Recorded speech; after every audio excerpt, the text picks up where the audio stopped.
तेरे पास जो ज्ञान है वो न शूद्रों में है न देवताओं में है।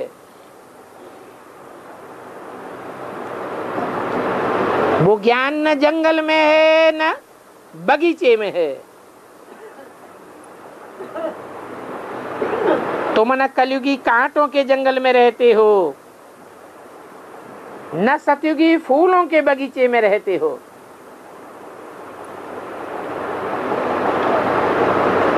उन शूद्रों में भी नॉलेज नहीं है। एकदम जैसे जंगली हैं। न देवताओं में है। उस नॉलेज के हिसाब से वो सब जंगली हैं। इसलिए कहते हैं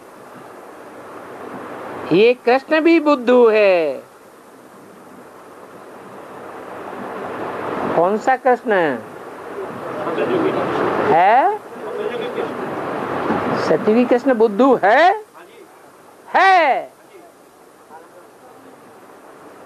फ्यूचर टेंस की बात बताई, फ्यूचर की बात बताई है। तो कौन है वो कृष्ण? है?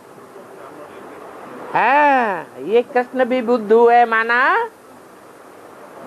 कृष्ण वाली आत्मा भी बुद्धू है। किस रूप में है?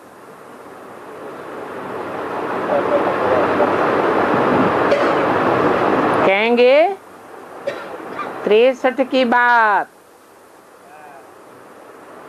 बुद्धू है माना किस रूप में है? ब्रह्मा के रूप में। तेरी तो कितनी महिमा है। क्यों? कृष्ण बुद्धू है और तेरी महिमा है, ऐसे क्यों बोला? क्योंकि कृष्ण की आत्मा मनन चिंतन मंथन नहीं करती है और तेरी आत्मा मनन चिंतन मंथन करती है, तो तेरी महिमा है। शास्त्रों में भी विचार सागर मंथन की कितनी महिमा है। इसलिए गीता भागवत की भी इतनी पूजा होती है। बाकी तो सभी शास्त्र फालतू हैं।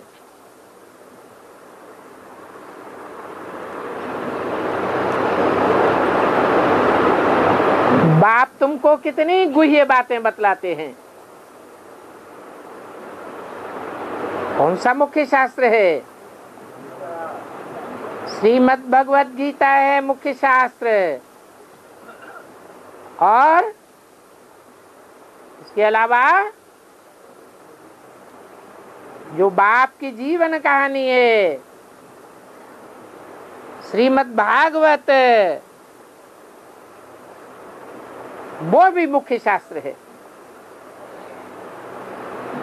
परंतु भक्ति मार्ग में गीता और भागवत में कृष्ण का नाम डाल देने से सारी महिमा उड़ गई।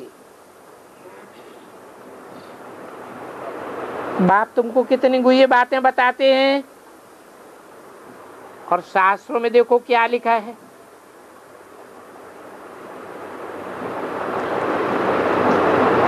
वो तो कृष्ण की कितनी महिमा करते हैं।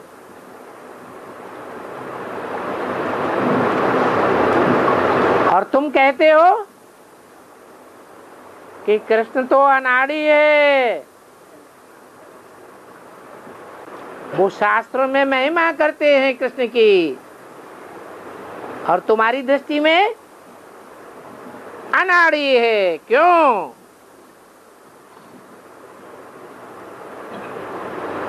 तो जो कृष्ण के भक्त होंगे ये बात सुन करके बहुत बिगड़ेंगे।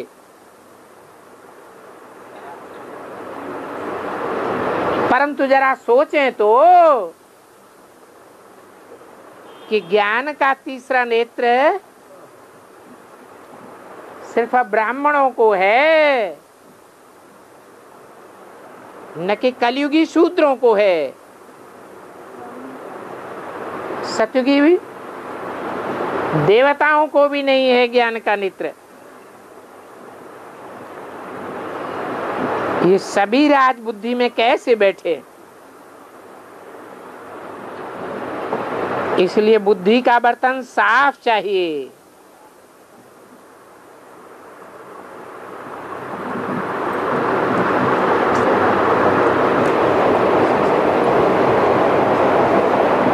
क्या कृष्ण की बुद्धि का बर्तन साफ नहीं?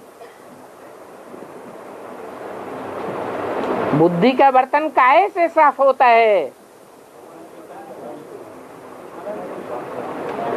ज्ञान और योग से साफ होता है। उनको तो बाप की पहचान ही नहीं। किनको? कृष्ण वाली आत्मा को। तो कहते हैं अनाड़ी है। ये सभी राजबुद्धि में बैठाना है।